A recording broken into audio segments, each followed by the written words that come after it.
Morning guys. So pag-uusapan natin guys ang Alada soap. Guys, huwag kayong bumili ng Alada soap.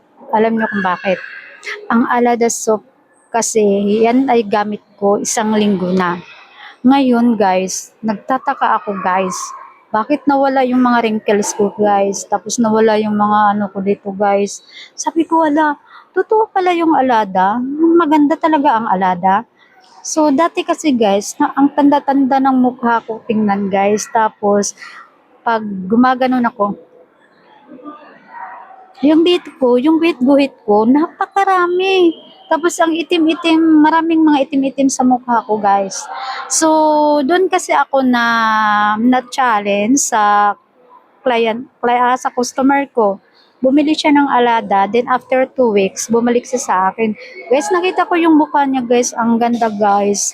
Sobrang linis, ang puti, basta maganda, bumata siya guys.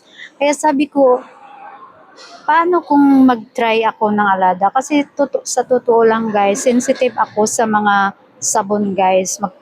Pag nagsasabon ako sa mukha guys, hindi talaga ako nagsasabon.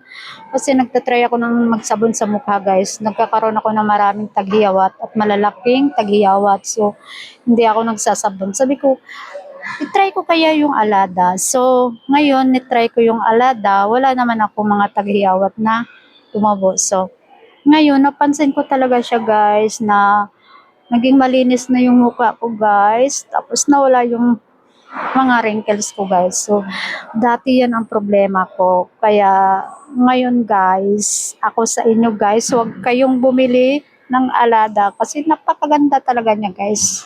Napakaganda. Hindi ko ito ipopromote kung hindi siya maganda guys. Subok ko ito at ito ang gamit ko. Alada soap is available dito sa MMB Beauty Product Trading Center.